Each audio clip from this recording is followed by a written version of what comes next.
Welcome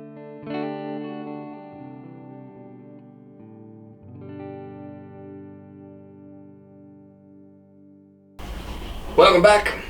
We got part 2 on the deer hair popper. The first part we obviously went through, explained a little bit about the deer hair and everything, and then went through the actual tying process. We've got this nice and dry right now, and we're going to peel off our plastic first. Set that off to the side. And now we're going to just peel off this wax paper. So we're going to take this. I typically like to start from the top and peel down. I'll work my sides here and there. What I don't want to see is a bunch of hair coming with that wax paper. If you start to have that, just set it off to the side, come back to it in a little bit. I don't want a ton of hair, especially toward the center coming off of this. So I just work this wax paper off nice and slow. If it's coming off on the bottom, that's not so much a big deal because that's going to be a flush cut. The sides and the top though are the most important because it's going to be your rounded section. There you can see we've got a nice clean popper face. Not a whole lot coming through on that, maybe just a little bit. Overall I think that's pretty solid. So now what we're going to do is work on the trim of this. Every time that you trim one of these, start with a new blade. You're gonna get one fly out of each one of these blades. That's all you're gonna get just because you're cutting through so much stuff here. But this is my favorite part of this entire process, is cutting these. I want the bottom section to be flat. And I'm just gonna work the blade right through there. I'm not getting real aggressive on this front. I still have, you can see I probably have about 1/8 of an inch of hair right there. I'm going to wind up taking a little bit more off as I go, but I start about at that eighth inch point, and you can see that nice clean break that we have there with the orange and the chartreuse, the orange and the yellow chartreuse I should say. And like I said, I'm just making this nice and flat on the bottom, and that's really all the further that I'm going to go with this bottom section until I start to get the top rounded out. So there we go. Then what I want to do, I'm going to set the razor blade off to the side, and this makes it so much easier when you have this Softex in there, or the soft head from Loon, whatever product you decide to work with, because what we're going to do now is cut our overall shape. And I'm going to turn this vise to where hopefully I'm able to catch on camera what I'm doing here. And I just want to take, this is a 4.5 inch pair of curved scissors that we're going to use, and then just take your time going through this, figure about where you want it, and then just make a cut right like that, nice and clean. Make another cut, nice and clean, and hopefully I'm not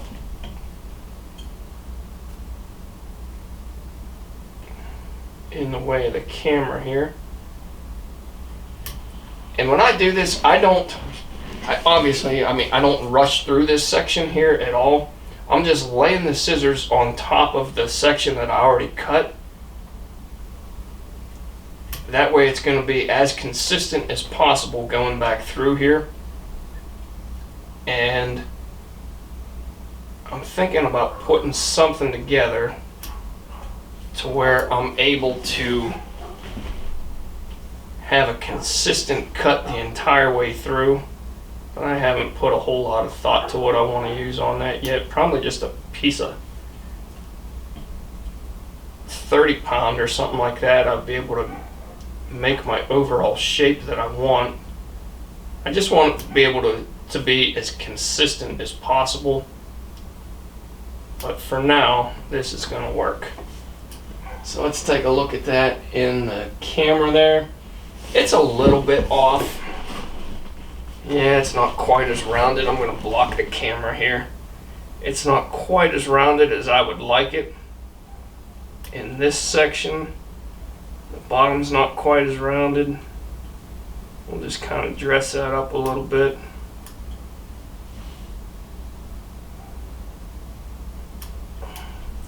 And I need to work with the longer portion of these scissors. What I should do is just lay it right like that, but I'm very hesitant anytime I'm cutting deer hair to go making a big swipe at anything. So maybe after a while I'll get a little bit more confidence in what I'm doing here with that. But overall, I have the shape that I want on this, and like I was saying before, this is my absolute favorite part of tying these, because now you get to see all of the work. It looks like a just complete mess right now. All of this work is going to start really showing up when you start cutting these. So what I do is I hold my razor blade right like this, and really all I'm working with is the corner of that two-sided blade, and I just start picking away at this. I just start trimming, just nice even strokes right through there, nothing real heavy, nothing real aggressive, and I just start working right through that, and you'll start to see the shape of it come through. I rest my razor blade right on that soft head, and it's not going to go anywhere. I mean, it's pliable, but it's still pretty sturdy, especially, well, it's certainly sturdy enough to where I can just rest my razor blade on it and work it right through there, keeping the same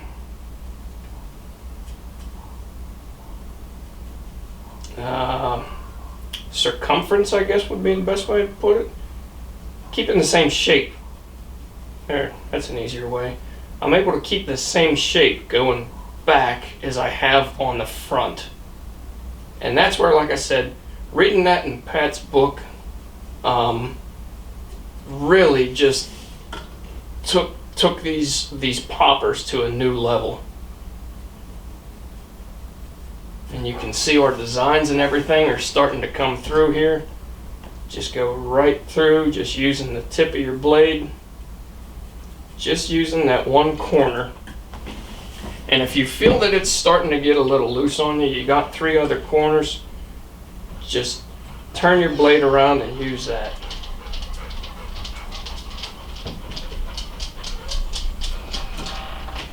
Nothing real aggressive on these, just nice and even. Take your time and just follow that overall shape that you're after.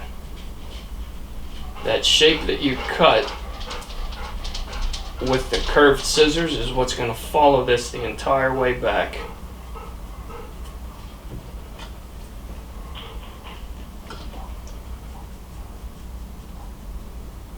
I don't worry too much about the taper. I still have stuff that I'm going to be cutting off the bottom.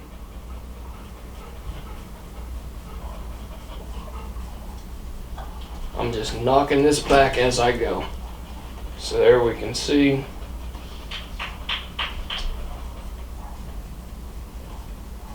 Everything's starting to come into shape here. Everything's starting to make sense from all of the hair that we had just flying all over the place.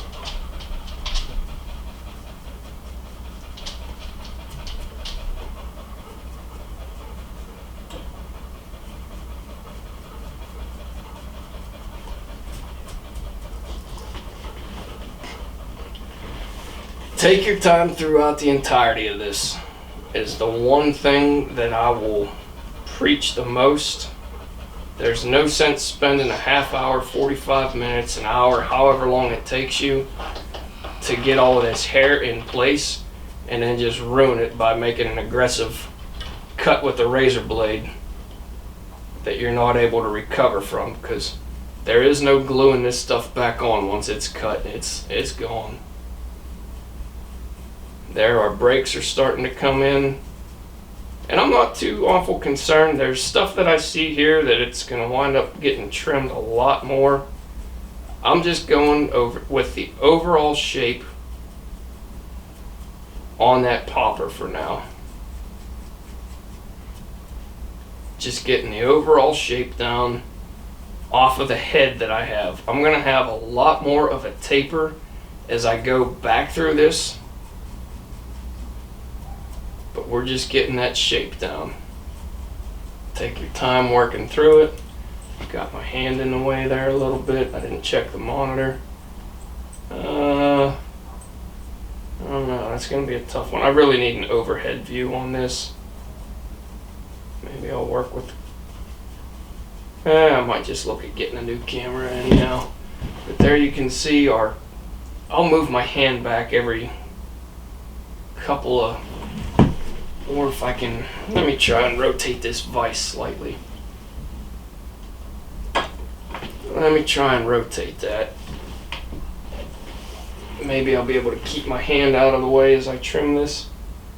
A little bit. Like I said, just working our way through here. We've got that nice flush cut on the bottom.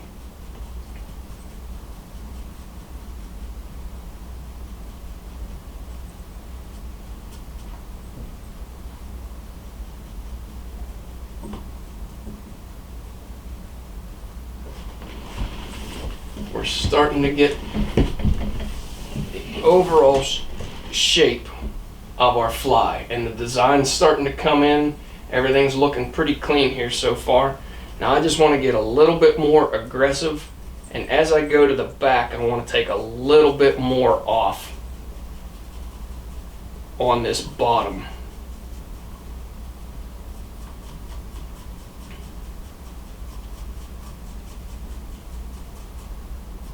And you can see I'm just brushing this right through here. I'm not real aggressive. I'm just brushing this right through here, being just chipping away at the colors and everything. And there's that nice flat bottom that we're after. And there's probably the best view of it right there. We've got that nice clean break on the orange. And now what I want to start doing is getting, well, not really aggressive, but I want to start getting that taper to come back here, because basically what I did was just boxed it off. Now I'm going to start cutting in a little bit more as I go back. Once again, just working with the corner of that blade, and I'm just going to round this out a little bit as I go back.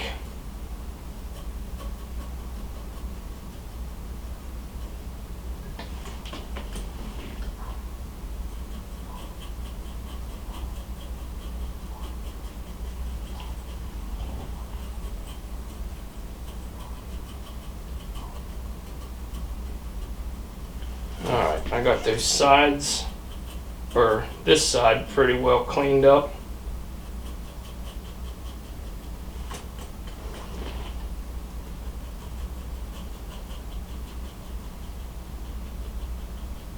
I'm going to dig into that just slightly there. Now I want to clean up this side right here, and it's going to be almost impossible for me not to block this camera with my hand.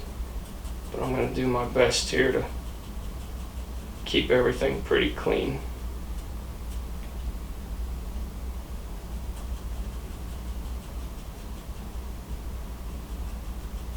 Working our way through that.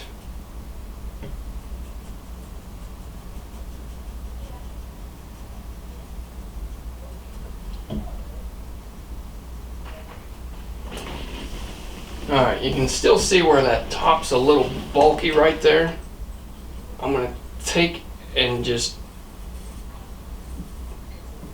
bend my blade like I'm trimming a dungeon or a white girl or something like that. And this is where it's really going to bring these designs. The closer you get to the hook, there you can see how much cleaner those designs are right there. The closer you get to that hook, the more obvious the color breaks and everything are. That side's getting dull. The more obvious the color breaks get, just be mindful that you do have thread down there and you work through a ton of deer hair. So don't go getting too aggressive. Once you have the shape that you're after, there you can see right there our designs and everything. Once you have the shape that you're after, call it good. Don't go continuing to dig down into that, because what's going to happen is you're going to wind up losing that fly. You're going to wind up having to, I'm just going to get rid of all of that green right there. I want that whole dot to be there in the back. But you're going to wind up losing that entire fly. So I just want to smooth out these edges right now. Same thing on this side. I just want to smooth out that edge that I had when I was trimming before, and I'm probably blocking everything right now.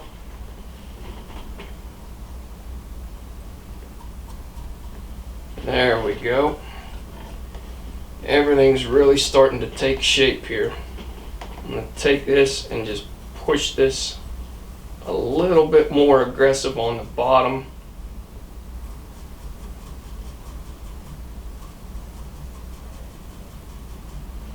Trimming these is almost as much work as actually tying them.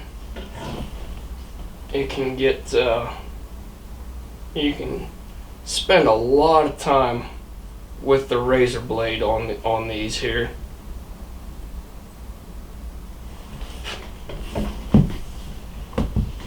It's probably going to take me 3 times as long to edit this. Like I said, when I first started tying it, I would like for these feathers in the back to be a little bit longer, but overall I'm pretty happy with the way that that's setting right there. I'm going to give that a quick spin right there. You can see our designs on the top, you can see the color breaks and everything, and our bottom is nice and flat. This head, because we set that plastic at a bit of an angle, is angled this direction, and when you pop this in the water, it's just going to pop like crazy. So, get some of that deer hair off of me. I still have some stuff that I want to fine tune on this, but I'll do that later. I'm not going to sit there and make you guys go through this watching me just nitpick over every single hair on this.